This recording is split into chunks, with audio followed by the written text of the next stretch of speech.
Ég set fundnúmer 219 í bæjarstjórn Sveitarfélagsins Voga. Til fundarins eru mættir allir aðalmenn í bæjarstjórn að undan skildum bæjarfulltrúanum Friðriki Árnasyni sem forfallaður. Fyrsta mál á dagskrá er ársreikningur 2023 og til okkar er mætt Lilja Dögg Karlsdóttir frá KPMG sem ætlar að fylgja honum eftir fyrir okkur og svona segja okkur á helstu niðurstöðum. Gjörðu svo vel, Lilja.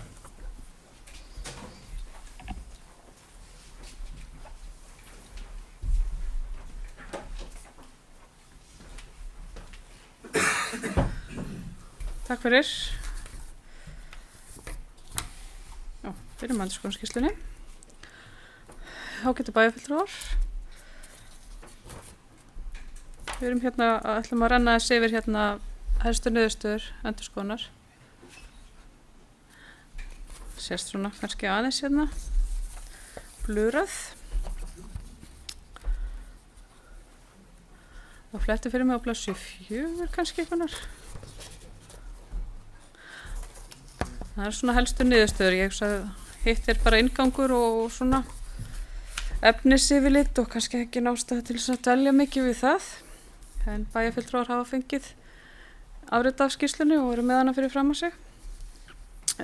Hérna koma fram helstu niðurstöður endurskoðunar að ef við skoðum þarna fyrstu miðjudálkinn að í eðli sínu þá er endurskoðun takmörkuð. Og við sem endurskoðendur ber að setja okkur sérstök mikilvægismörk þar sem við rauninni bara að því að við skoðum ekki allt. Það rauninni myndi aldrei ganga upp. Þannig að þetta eru mörkin sem við setjum okkur og eru kölluð mikilvægismörk. Og eru reiknuð út frá áætluðum heildartekjum vegna ársins 2023, sem 53,6 milljónir. Sem skekkja yfir þeirri fjárhæð þá myndum við segja að ársreikningurinn væri rangur ef það kæmi fram skekkja það. En eins og við sjáum í litadálknum, vinstra megin, þá voru engir óleiðréttir mismunir og engir mismunir sem kom upp sem að þarf að segja frá. Svo hægra megin, þá er segjum við frá umfangi endurskoðunar, hún nær yfir allan ársreikninginn eins og hann lítur út.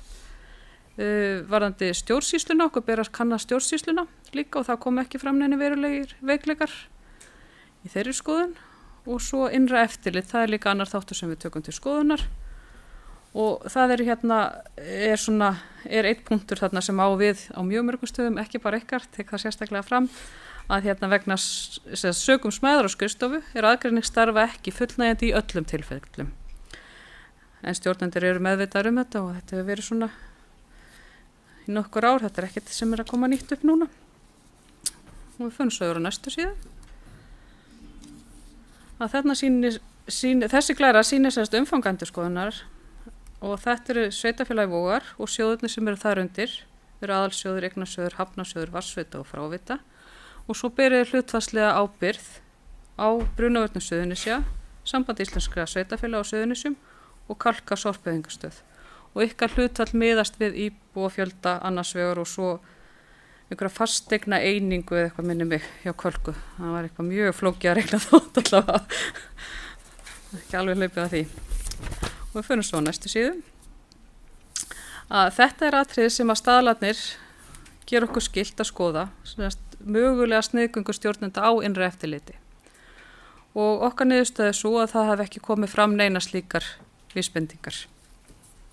En eins og með annað þá er þetta eitthvað sem okkur ber að skoða en þetta er ekkert sem að er eingöngu hjá ykkur. Og við förum á næstu síðu. Þarna er skilgreining á því hvað innra eftirliti er og við skoðum það og fjárhagskerfið og þarna er þessi niðurstaða sem að ég sagði frá áðan varðandi fámenni á skrifstofu.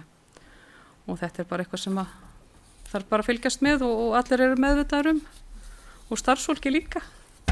Það er mjög meðvitað þetta. Og við heldum svo bara áfram. Að það er þá stjórnsýslan og þarna þetta er sett upp svona 3 dálkar, það byrjum við á að lýsa áhættunni og hvernig við endurskoðum þetta og svo niðurstöður. Þannig að þetta líka, það voru engar verulegar athugasemdir. Það var allt bara svona smávægilegt sem að við höfum komið á ábendingu til ykkar og í sérstakri skýrslu þar Svo eru næstu glærur, þar erum við að tiltaka eins og fyrst þannig ekstra tekjurnar og þar er bara skilgreining á hvað teljast vera rekstrartekjur sveitarfélags, hvernig við endurskoðum þá og niðurstöðurnar eru án athugasemda, þannig að þetta bara endurspeglar gögnin sem eru fyrirliggjandi. Næst það laun og launatengd gjöld. Að þar sjáum við að laun og launatengd gjöld voru 1 milljarður árinu 2023 eða 48% af heildartekjum sveitafélagsins í A og B hluta. Þannig að blaðsíðu 11 að það bara skilgreining á því hvað fellur undir varanlega rekstrarfjármuni. Við segjum þarna aðeins frá lóðum og lendum sem sveitafélagi hefur leigutekjur af og eru færðar á gangverði að nú verði framtíðatekna sem þá byggt í rauninni á lóðalegu, sem álagri lóðalegu komandi árs. Og breytingin á árinu var tæpa 38 milljónir króna. Það er sýnt í skýringu 8 með ársreikningi, ef ykkur hafa áhuga. Blaðsíðu 12. Þar fjallað stofnframlög og eignarhluta í félögum. Breyting á árinu var svo að þið seldu hlut ykkar í Bláa lóninu og nam söluhagnaðurinn 16,9 milljónir króna en söluverðið var 17 milljónir, þannig að þetta var bókfært á 200.000 krónur og þið seldu þetta með þessu hagnaði. Svo blaðsíðu 13. Þá eru ónefndar og aðrar skammtímakröfur og þarna vinstra megin þá er skilgreining á hvað þetta er og þarna kemur líka fram að niðurfærsla krafna, almenna krafna nam 3 milljónum króna og þetta er bara varúða niðurfærsla, það er bara verið að meta hvað muni mögulega koma til með að innheimtast af kröfum sem eru í árslok og þetta er svona varúðarfærsla og ónefndar skatttekjur eru færðar niður 163 milljónir. En í þessum óinnheimtu skatttekjum er mjög mikið áætlanir, þar sem að fólk hefur annarkvort ekki skilað inn skattframtölum eða skattframtölum hefur verið breytt eða eitthvað annað, þannig að þetta er tekið niður á mjög miklu leyti. Þannig að það er bara almennt hjá sveitarfélögum að gera það þannig að þið hafið ekki þetta að segja. Fjársýslan leggur þetta á, hún innheimtir þetta og hún afskrifar þetta. Þannig að þið eru bara svona, já, en þetta endurspeglast allt í gegnum ykkar reikninga.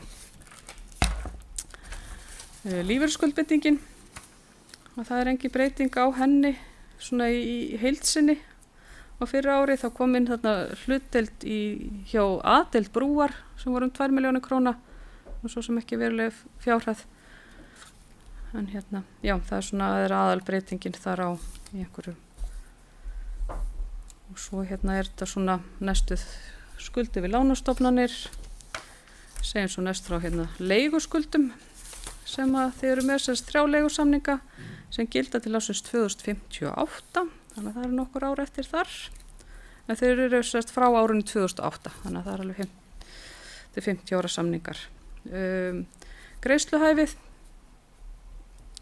þarna segjum við aðeins frá því að árunni 23 var afkoma sveitarfélagsins neikvæð 4 milljónir króna og það er þá verið að tala A og B hluta, sem er veruleg bæting frá fyrra ári, svo ég fer yfir á eftir. Veltufjárhlutfall í árslok var 1,1 og þetta er hlutfall sem á að vera yfir 1, þannig að þeir eru komin á rétta leið og veltufjár frá rekstri nam 189 milljónum. En áætlun gerði ráð fyrir að rekstrarafkoman yrði neikvæð 59 milljónir, þannig að þetta er bæting þar og að veltufjár frá rekstri yrði jákvætt 111 milljónir, þannig að það er líka bæting þar. Og svo gera áætlunir ráð fyrir afkomu bata. Kíkjum aðeins betur á það. Eftir á næsta. Þetta kom fram upplýsingar sem okkur er skylt að veita bæjarstjórn. Og það er ekkert sérstakt sem hefur komið fram þar. Óhæði, við staðfestum að við séum óhæð sveitarfélaginu. Og svo á næstu síðu þá er bara svona fyrirvarar og takmarkanir á dreifingu. Þetta er svona bara almennt spjall. Og svo erum við komin í lykiltölur og fjárhagsáætlanir. Hérna er bara almennt verið að segja frá fjárhagsáætlunum, varðandi viðauka og annað slíkt og við förum svo bara næstu, þá erum við komin í eitthvað fúgt sko. Þessi glæra, hún sýnir ársreikning 2022, svo kemur ársreikningu 2023 og svo áætlanir sem hafa verið samþykktar fyrir næstu 4 árin. þarna kannski bara best að stoppa við hérna rekstra niðurstöðu ársins. Hún var neikvæðum 109 milljónir tæpar, 22, neikvæðum 4, 23 og svo gert ráð fyrir hagnaði næstu árin. Veltufé frá rekstri, það svo stærð þarna sem að segja okkur ansi mikið. Hún rauninni segir hvað sveitarfélagið hefur bólmagn til þess að greiða af lánum og leiguskuldbindingum og að fjárfesta án þess að taka lán. Þetta það sem reksturinn þá að skila til þessara hluta. Og svo dragast frá þá samningsbundnar afborganir, lána og leiguskulda og eftir stendur þá greiðslu afgangur sem rauninni þá hægt að nýta í fjárfestingar. Þarna erum við fyrst með greiðslu afgang fyrir hvert ár og svo erum við uppsöfnum. Þannig við horfum hérna lengst til hægri, þá sjáum við uppsöfnaður áætlaður greiðslu afgangur 632 milljónir. Áætlaður fjárfestingar uppsöfnaður eru 1600 milljónir. Þannig að uppsöfnu fjárþörf tæpu milljarður. En á sama tíma á þessum árum þá gert ráð fyrir lántöku upp á 1,1 milljarð. Þannig að þetta í jafnvægi, áætlunin ekki að gera ráð fyrir ykkur í fjárþörf, heldur í rauninni að þetta gangi allt upp.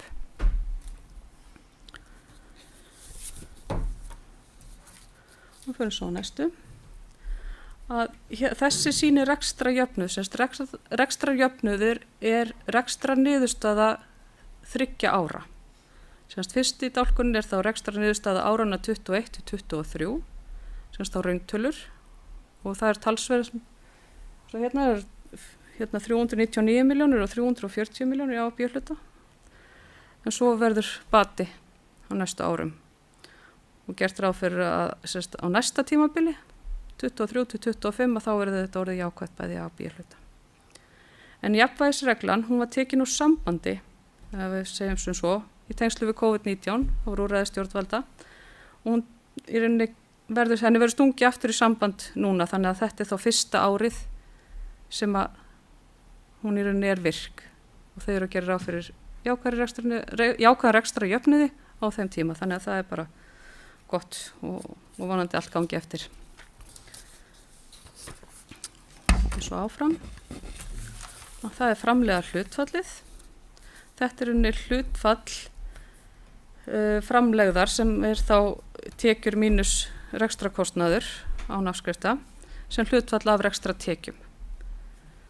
Og það þeir að gera ráð fyrir 12 til 14% þarna á áætlun og tímabilinu. Þannig að það gert ráð fyrir nokkru svona stabilitet í þessu. Skulda hlutfallið samkvæmt reglugerðinni eða sveitarstjórnarlögum þá má það ekki vera yfir 150% og þið eru þarna alveg í 100% á áætlun og tímabilinu. Og svo skulda viðmiðið, það hérna á síðustu glærunni. Og þar sjáum við að það hérna lítilsháttar hækkun. Það var í 69%, núna ársreikningi 23 og gert ráð fyrir að endi í 84% í lok áætlunartímabilsins. Einhverjar spurningar út í skýrsluna?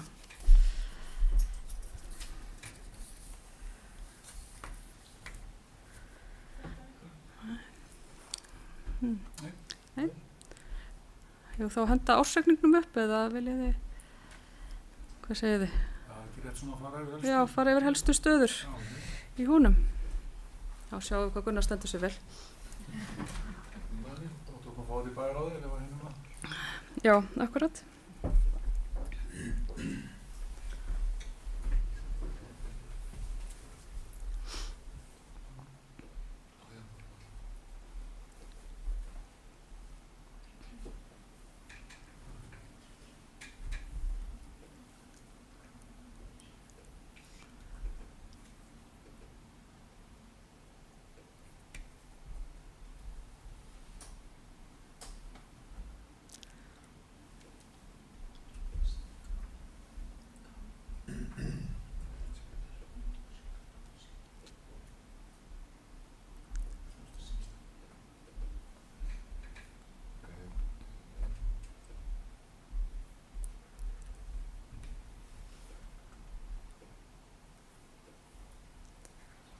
Allt að gerast.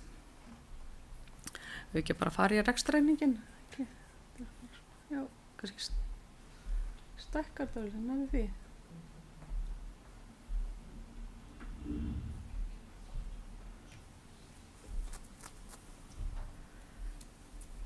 Við ekki með þetta á skjá hjá ykkur, kannski.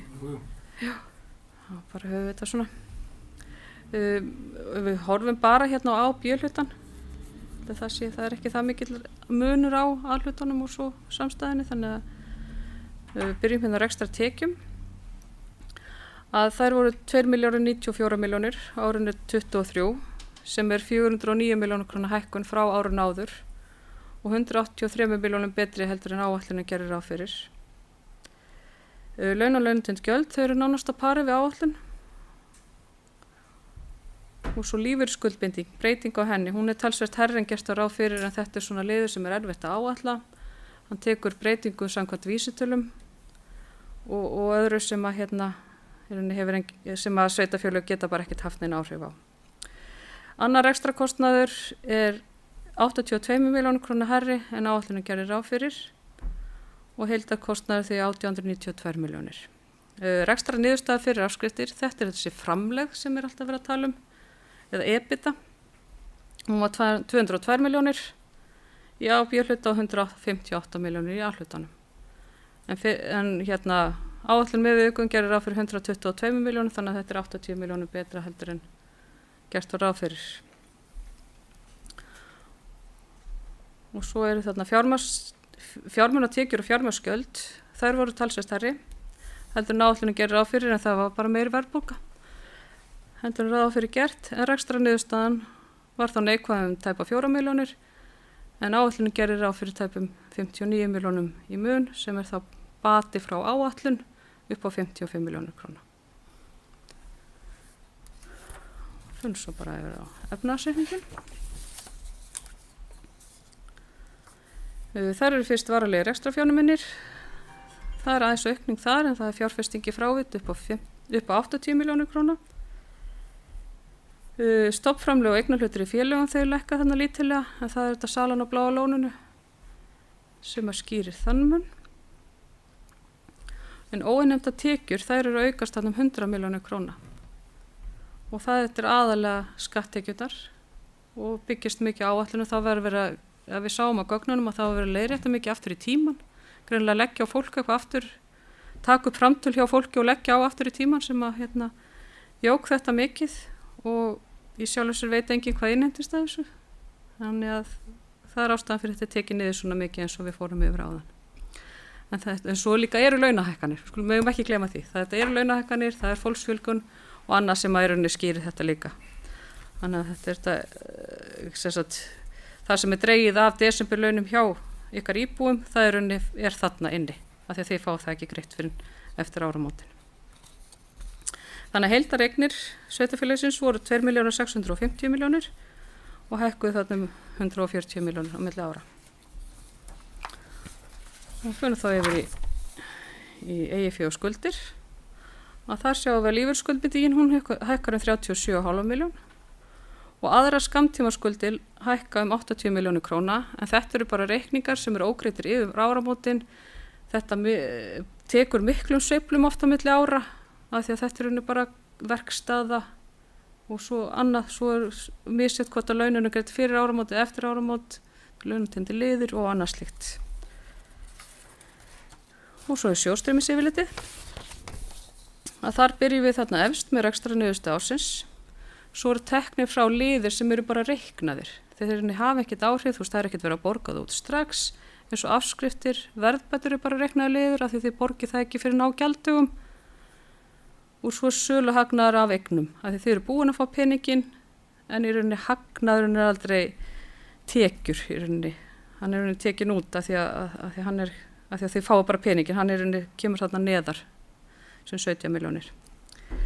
Og svo breytingir á lífeyrisskuldbindingunni, það er bara eins og verðbætur í sjálfu sér. Þannig að veltufjár á rekstri var 188 milljónir eða árun 23, en var 69 milljónir árun 22. Og svo þegar búið að taka frá breytingar á rekstrartengdum eignum og skuldum, þá sjáum við að handbært fé frá rekstri var 161 miljón, samanborið 50 milljónir árun áður. Og fjárfesting ársins var 161 miljón, bara nánast sama fjárhæð, en svo innheimtuðu gatnagerðargjöld upp á 22 milljónir.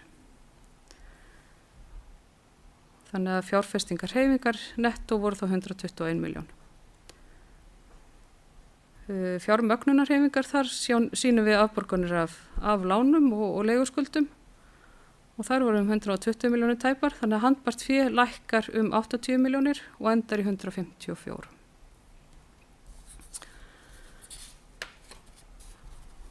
Það var sjálf sér ekkert svona sérstakt annað sem ég ætlaði að fara yfir í ársreikningum, ekki nema þið hafa einhverja spurningar sérstaklega.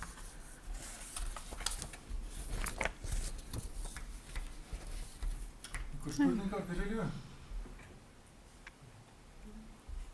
Já, það þakka ég bara kærlega fyrir mig.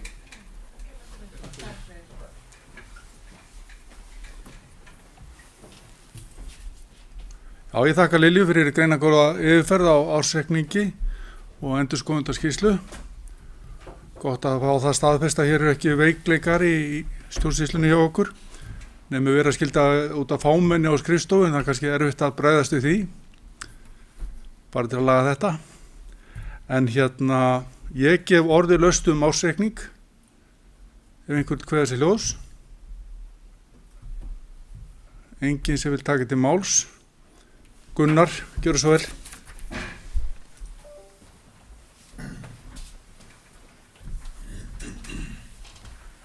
Jæja, forseti ágætu bæjarfulltrúar. Ég byrja á því að þakka endurskoðendunum fyrir góða yfirferð.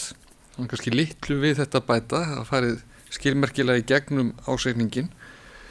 En ég held að það sé alveg ástæða til þess að nefna það að við erum á réttri leið.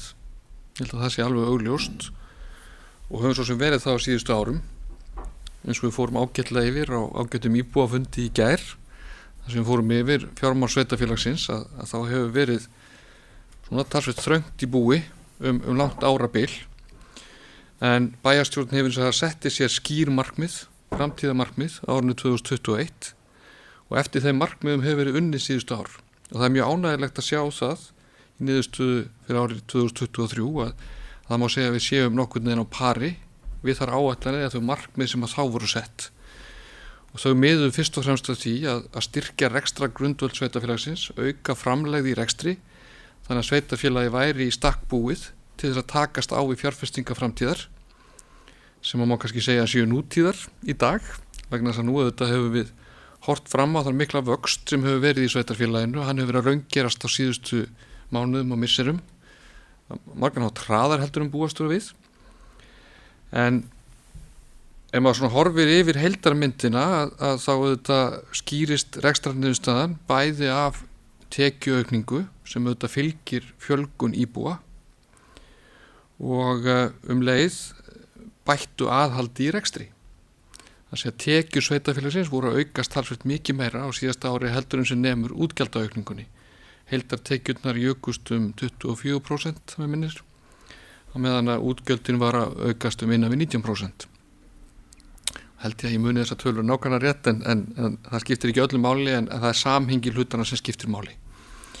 Og þetta er auðvitað fyrst og fremst vegna þess að við höfum haldið vel utan útgjöldin og ef við höldum áfram á þessari braut þá náum við settum markmiðum á næsta ári og næstu árum sem að mun gera okkur kleift að fara í þær fjárfestingar sem að nauðsynlegar eru í sveitarfélaginu. Við getum þá sýnt fram á að við stöndum undir afborgunum þeirra lána sem að sveitarfélagi þarf óhjákvæmilega að taka til þess að ráðast í stærri fjárfestingar, meðal annars í byggingu leikskóla og stækkun grunnskóla sem eru svona stóru verkefnin sem framundan eru.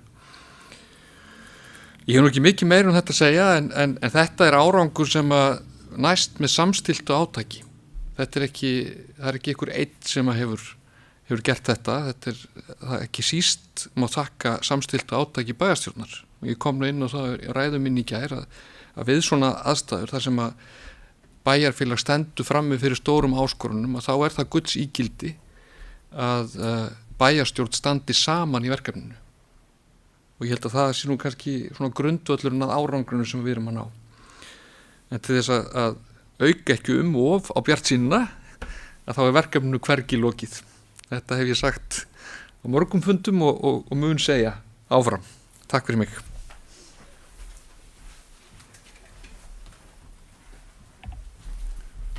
Takk fyrir þetta, Gunnar. Birgir, gjörðu svo vel. Forseti. Já, Gunnar er búinn að fara vel yfir þetta hérna og takk Lilja fyrir góða yfirferð. Mér langaði svona bara kannski aðeins að koma inn á vinnuna, bæði í bæjarráði, nefndum og annað og svona út frá þessum niðurstöðum. Það er alveg rétt, þetta hefur verið mikil áskorun og við höfum alveg fundið það sérstaklega í bara vinnu í bæjarráði með til dæmis framkvæmdalistan okkar. Við höfum þurft að skera verulega niður í honum og auðvitað finna íbúar fyrir því. Við erum í ákveðinni brekku eins og hefur alveg komið fram en við erum að fara í rétta átt. Það er mjög mikilvægt að sjá svona ákveðna lykiltölur vinnast í rétta átt og svo líka bara það að við þurfum að búa okkur vel undir fjárfestingarnar og það er alveg rétt sem er komið fram að við erum að fá þennan vöxt miklu hraðar, miklu fyrr og það er hinn stóra áskorun.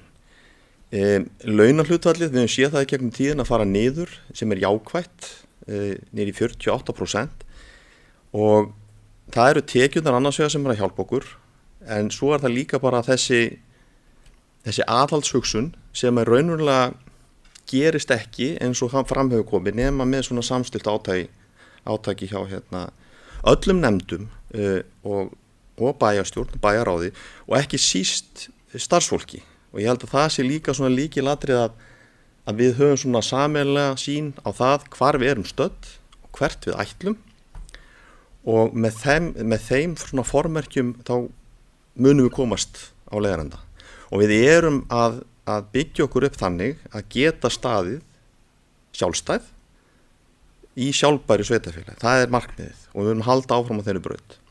Takk fyrir.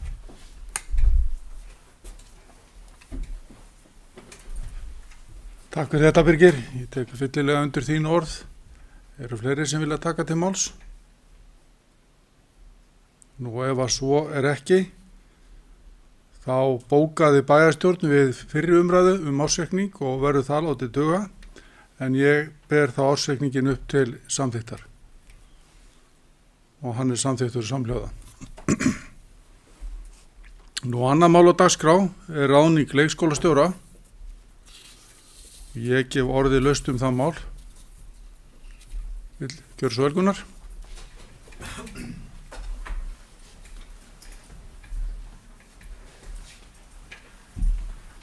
Forseti, ágætu bæjarfulltrúar. Eins og hér hefur komið fram að þá var ráðning leikskólastjóra tekin fyrir í bæjarráði á síðasta fundi ráðsins og jafnframt var málið til umfjöllunar í fræðslunefnd sem hefur umsagnar hlutverk við ráðningu skólastjóra, bæði leikskóla og skólastjóra.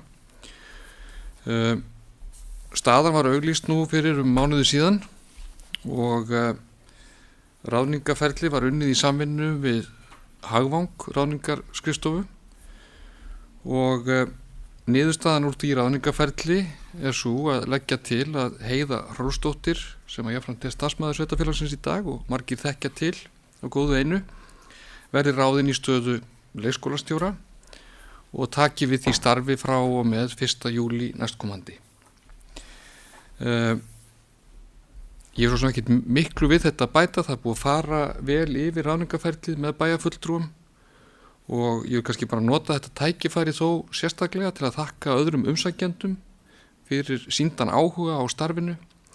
En fyrst og fremst vil ég þakka fráfarandi leikskólastjóra Maríu Hermannsdóttur sem hefur starfað hjá sveitarfélaginu langt árabil við góðan orðstýr og byggt upp gríðarlega gott og öflugt starf í heilsuleikskólanum Suðurvöllum.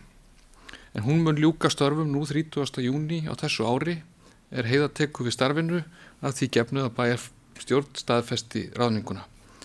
En það var kannski þess vegna sem ég langaði nú fyrst og fremst þess að koma hér upp, er að þakka Maríu sérstaklega fyrir hennar störf. Og ég held að við munum nú auðvitað gera það með formlegri hætti þegar þar kemur, en þetta hins vegar rétti tímapunkturinn þegar þessi ákvörðun tekin hér.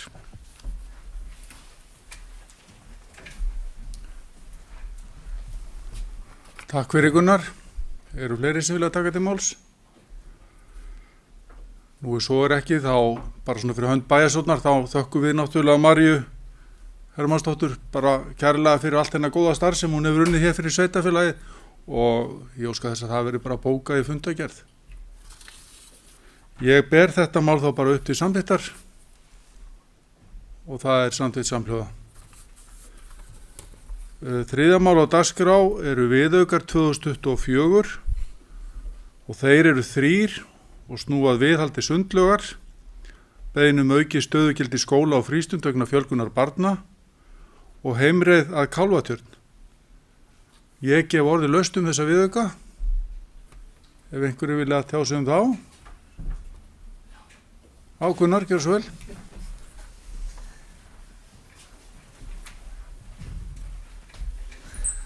Já, forseti ágætu bæjarfulltrúar.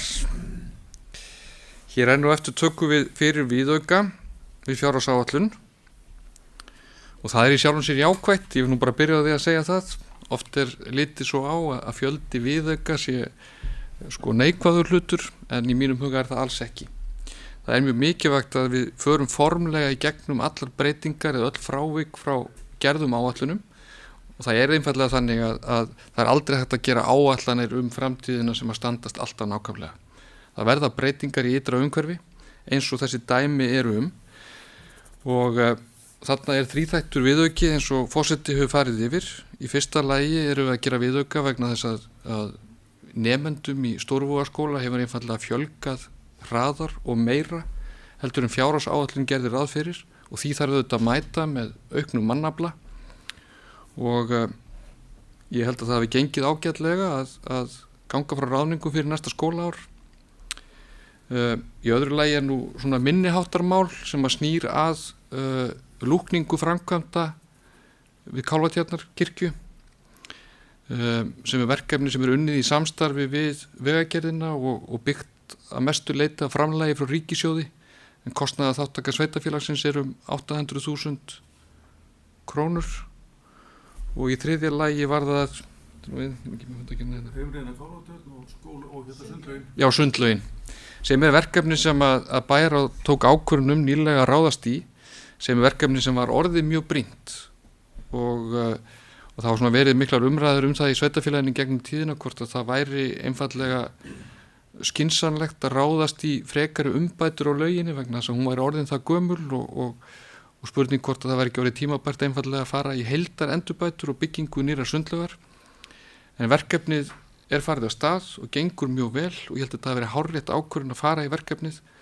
Það allt sem bendir til þess að þessar framkvæmdir sem sjálfum sér ekkert mjög umfangsmiklar fjárhagslega að þær gerir það verkum að sundlaugin geti að minnstakosti duga sveitafélaginu svona næsta áratuginn og þetta bara mjög góðar breytingar hún var farin að líta býsna illa út þannig að þetta bara mjög jákvætt og þetta einhver leyti tekin svo ákvörðun að fara í þetta verkefni núna eins og allir vita þá þetta landsmót 50+ núna í byrjun júní og sundlaugin verður þetta þar í miklu aðalhlutverki þannig að það þetta bara gaman þegar að við getum ráðist í svona framkvæmd og tekið vel á móti gestum á landsmóti hér í byrjun júní.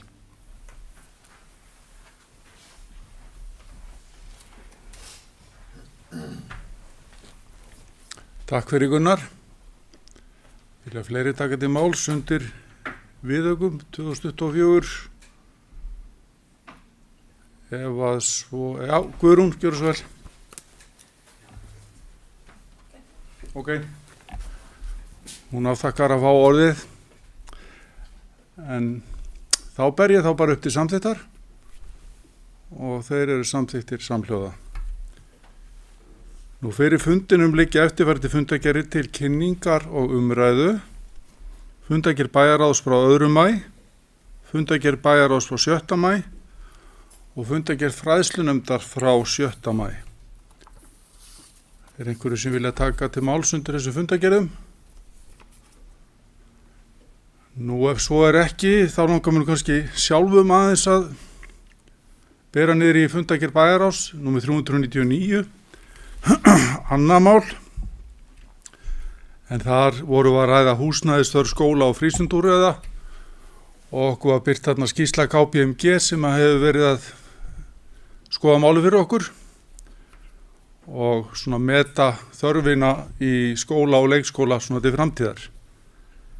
Nú kjölfarið á þessi skýrsla kom út var stofnaður aðgerðahópur í grunnskólanum sem nú það bil að ljúka störfum og væntanlega skila sínu áliti til KPMG sem mun að því loknu væntanlega hafa samráð við starfsfólk og hagaðila framhaldið. En svona kannski aðalmálið í mínum huga að svona samkvæmt tímalínum ættu að koma með niðurstöðu svona fyrir lok þessa mánaðar og í hvað framkvæmdi við getum farið í húsnæðismálum svona til skemmri eða lengri tíma og bara vonandi að við getum afgreitt það á næsta fundi bæjarstjórnar sem í lok þessa mánaðar.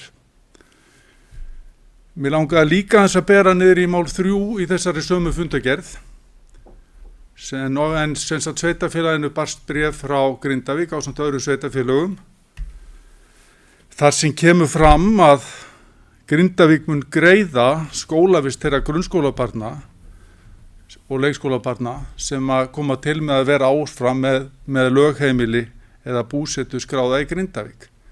Og þetta svona mál sem við höfum haft svolítið áhyggjur af og ég held að svona með þessum hætti sé þetta mál bara leyst farsællega.